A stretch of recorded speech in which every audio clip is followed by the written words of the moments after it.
when you've been through a lot of crap, you kind of start to anticipate or expect the worst in some situations.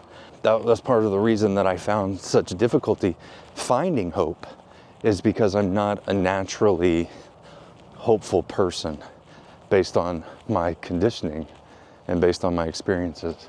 Whenever I didn't manage my thoughts managed me. And that led me, to a very, very bad place.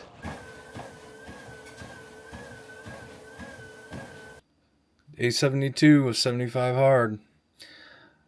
Good morning. Let's go. I begin every day by reading my Bible, reading my 10 pages, journaling, and then spending a little bit of time in Duolingo. All right, so this morning we're going to go for a weighted vest walk. Somebody scheduled me for a meeting right at 7 a.m. because they found out that's when my workday starts. Now my workday starts at 7 a.m. because I try to use that first hour to, as my quiet hour and everything, but whatever. So yeah, I'm kind of, on a tight schedule here. I've got to be back right before 7 so that I'm ready to go. Day is going to look pretty similar to yesterday, meaning first workout sometime during the day. I'm hoping I can snag a little window to lock in a walk or something just to ensure I get a second workout in. I haven't looked to see what meetings I have coming up today, but yesterday was tight. I don't know what time I have to be at the church tonight. I guess I need to look at that and see. Looks like I have to be at the church. Oh, at 6? Okay, so I've got a little bit more of a window. Got a little bit more of a window today than I have had. So I should be okay as long as nothing major comes up. The big key is going to be whether or not I can get a video edited. Stay on top of everything. So I'll have to manage that. All right, let's go get this walk done.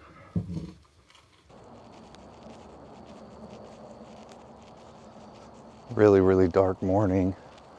Moon is big and bright. Looks like it's a full moon.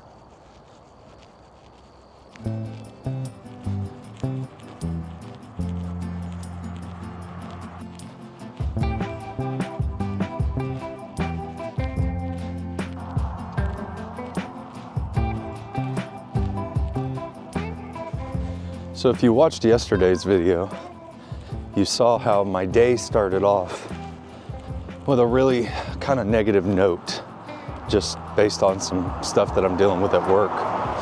And honestly, that put me in a mental funk that I haven't yet been able to get out of. I had a short reprieve while I was at the church yesterday where my mind was just kind of distracted away from it. But the moment I got back home, it was like, it was fresh back on my mind. And the reason, is so heavy on my mind is because today I have to start the day going right back into another meeting about that. And, I know we live in a day and age where people want to hide all of their faults and all of their weaknesses and, never let anybody see the things they struggle with. But this is one of mine.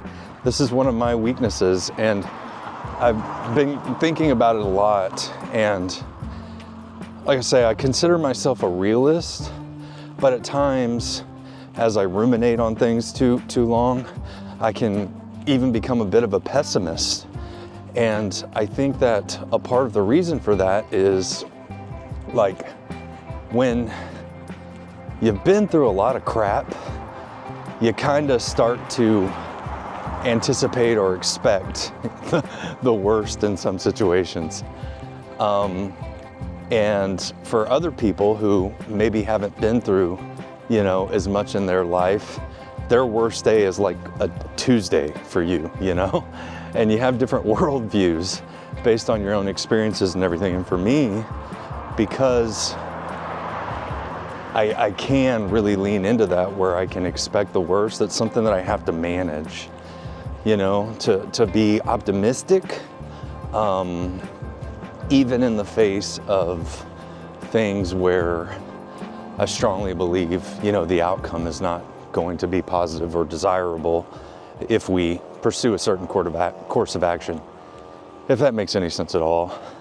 So again, this morning for me, it's all about kind of managing my emotions, managing the lens that I see the world through based on my own experiences, and understanding that, it doesn't have to play out as a worst case scenario.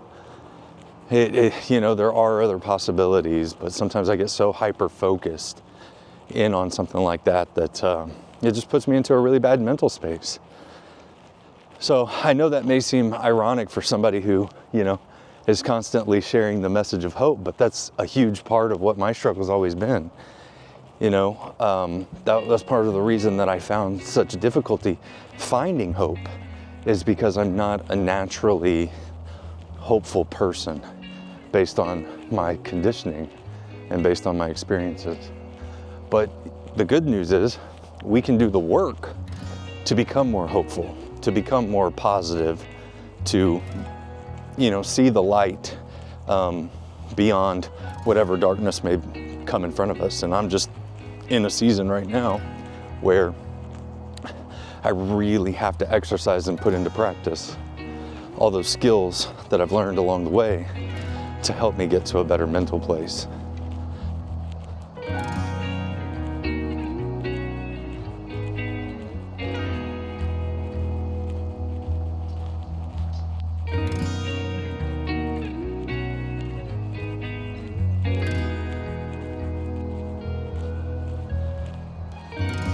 Goodness, good thing I'm not in a wheelchair or anything. My word. I feel like an obstacle course.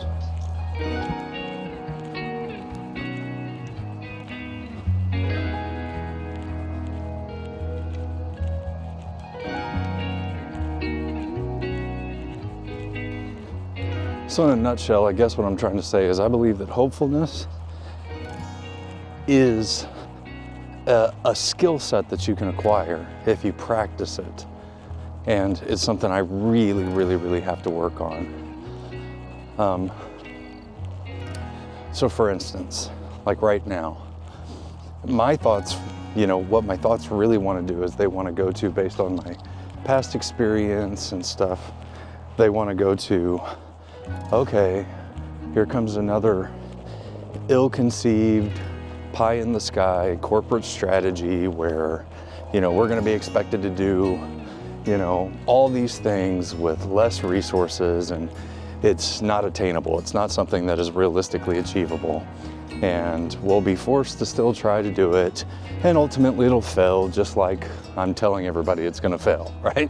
That's where my mind wants to go. And my mind wants to go there because I've lived those situations over and over and over, where I've tried to, communicate and warn people that, hey, there's critical flaws in this plan, and then it's played out exactly the way that I anticipated it was going to. But yet we still move forward with it, and people dug their heels in and, insisted that we could make it work. And still to this day, years later, there are people out there trying to implement plans that haven't worked for years. So if I allow my mind to stay right there, locked into that line of thinking, I'm going to end up in a very negative place. I'm going to end up in a place where, dread and doom and gloom and no possibility for a positive outcome exists, because I'm so hyper-focused on what I believe the negative outcome is going to be.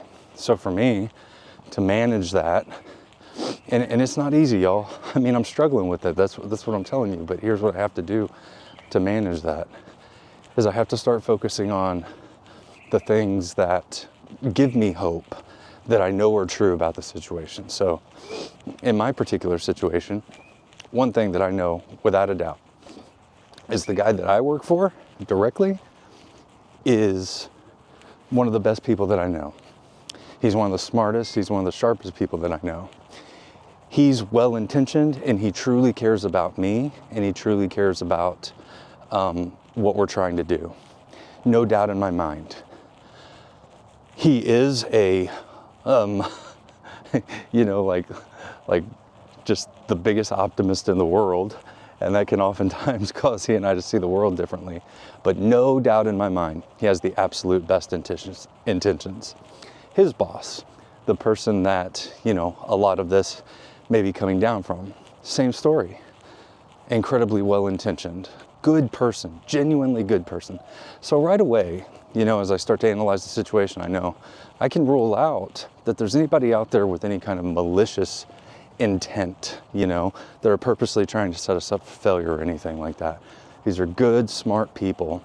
And on top of that, whenever they're presented with, logical, sound data that supports an argument, they will listen. So just that alone, if I can start to refocus my mind on just that alone, I can start developing a plan of attack. What's the plan of attack? Well, if you believe this strongly about it, start getting your case together. Start, preparing the information to be presented in the way that it needs to be presented to make your argument for why we have to go a different route. And this is just an example that I'm giving, but just that simple, right? I can now go from a place of, oh gosh, I'm going to be set up for failure. This isn't going to work, blah, blah, blah, blah, blah. And just letting my mind sit there and boil in that to, okay, you know what? Let's get to work. Now we know what we've got to do.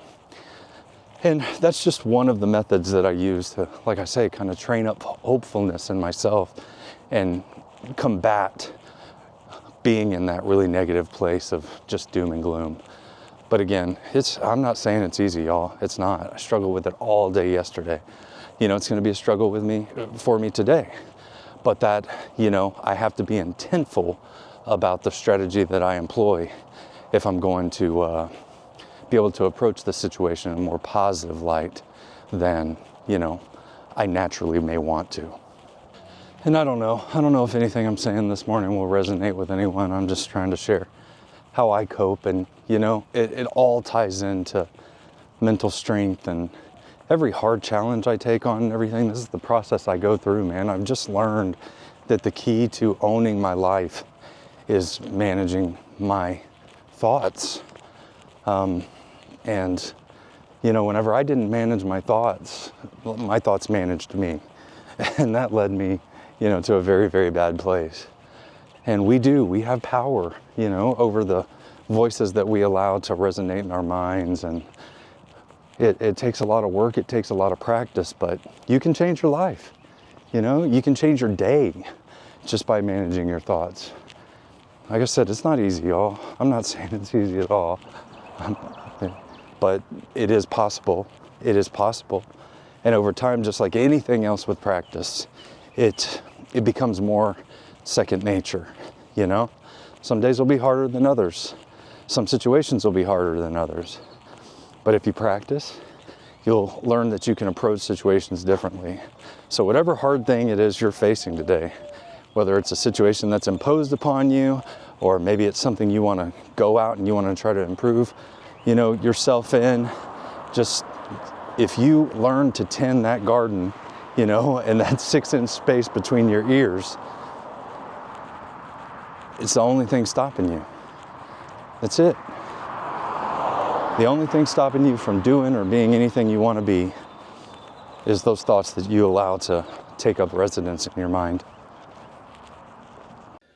Oh, shoot. It's after 10 a.m. I realized that because I had to go straight into a meeting and everything like that, I never showed y'all how I ended my workout. So there it is right there. You can see 46 minutes, 2.15 miles, 205 active calories, 303 total calories. Again, that was a 40-pound weighted vest walk. I've been in meetings nonstop. This is my first break.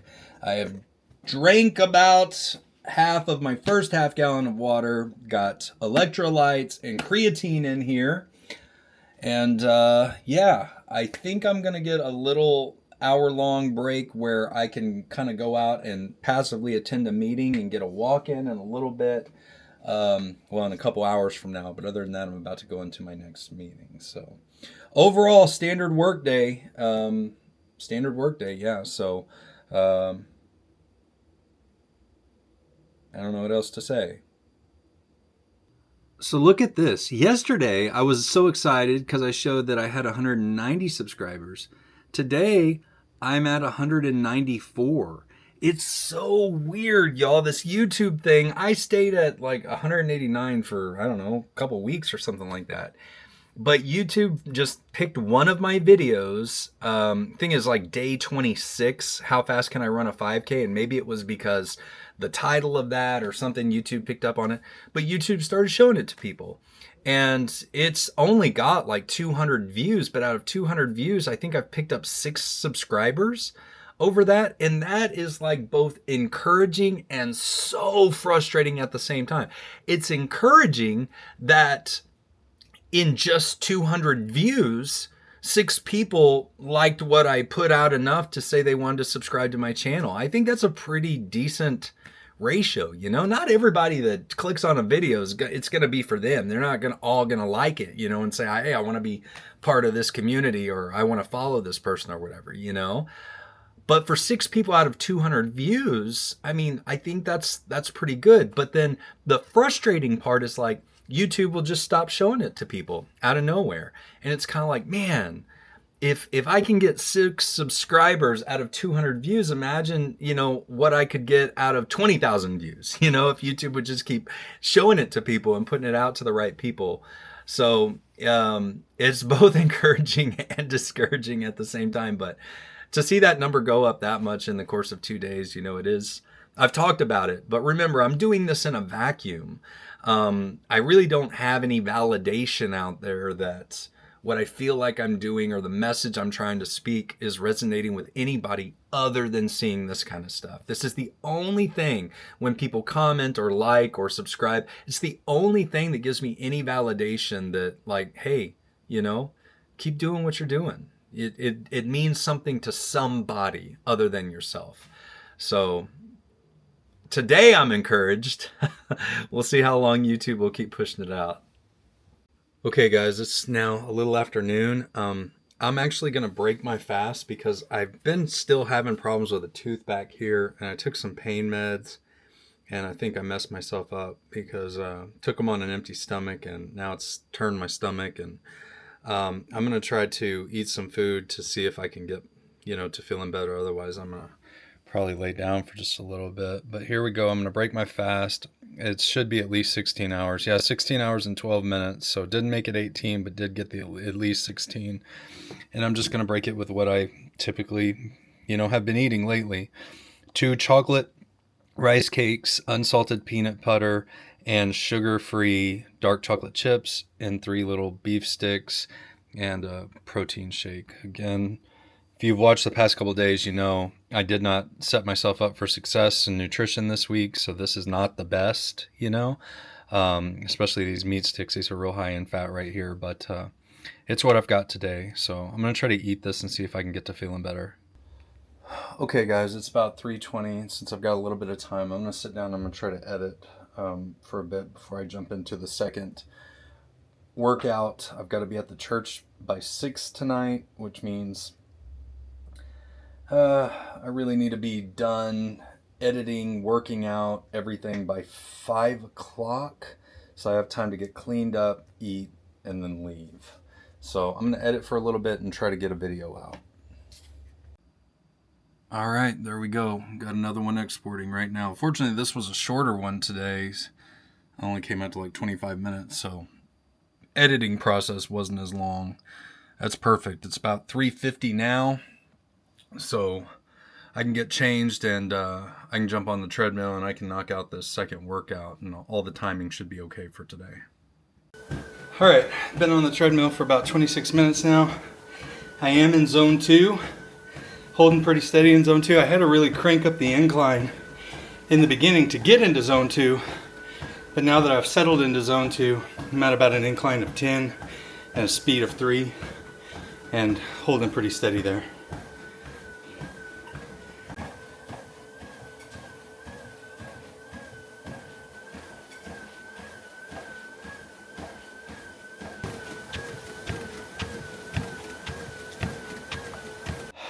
All right, guys, about 4:50 now. I tell you what, man, that zone 2 on that treadmill is no joke. Like, I wish my shirt wasn't black. You could see that I am drenched. I'm definitely going to be doing more of that once this 75 hard is over and I've got more flexibility in my workouts. So let's check it out. Also, look at the calorie burn on this. So there it is right there. 45 minutes, 2.17 miles. Look at the calorie burn. 539 active calories, 634 total calories. And you can see I was pretty much just locked in right there on zone 2. It took me a few minutes to kind of ramp up to it. And then I was just locked in. Yeah, so overall, there's the second workout done. Feels good. Now I can go get cleaned up, get some food in me, and then get ready to be at the church for the rest of the evening. All right, here's dinner. Exact same thing I ate yesterday. 8 ounces of lean ground beef, a cup and a half of white rice, and a little bit of guacamole, which is just avocados and, I don't remember, just Rotel tomatoes, I guess. Okay, my friends, it's about 5:45. I'm all cleaned up. My belly's full. I am going to get ready to head out to the church, and I will check in later this evening. All right, my friends, it is now 9:45, and I am back home, and I am ready to wrap up the day. Here's how we did. So, total calories burned, 1,280. 98 exercise minutes, 14,382 steps. So pretty light day really, but that I felt really good on that indoor workout like I showed you. MyFitnessPal, go out and show you how we did on our calories today. Came in at about 1,716 calories. Showed you everything I ate. No surprises there at all. And I started fasting really early. I started fasting around 5:20, so that means I can break my fast tomorrow around 11:20. So that'll be nice. And last but not least, the only thing left to do for day 72 is check it all off. There it is. There's my second half gallon of water right there that I just finished up. Followed my diet. Didn't have any cheat meals. No social media. Because I don't drink alcohol, and day 72 is complete. All right, so overall, day 72 wasn't too bad. It was much better than yesterday. Since I realized I could get to the church a little bit later, it wasn't anywhere near as crammed, but that's what every day is going to be like this week. I am glad I got a video edited. That was a huge weight off my shoulders. If I could just do that every day, I would feel okay. So tomorrow's going to be very much the same, except it'll be another strength training day. This time I get to do back, work my back primarily, and biceps, back and biceps. So that'll be fun. And we'll do another low heart rate run in the morning to prepare for Friday, which is day 75, where I'm going to go all out and see how fast I can run a 5K here at the end of the program. So if you've been around this long, thank you so much for sticking around. If you've, interacted with my videos, if you've done anything at all, thank you so much. I mean, it means the world to me. I hope that you come back tomorrow for day 73 of 75 Hard. See you later.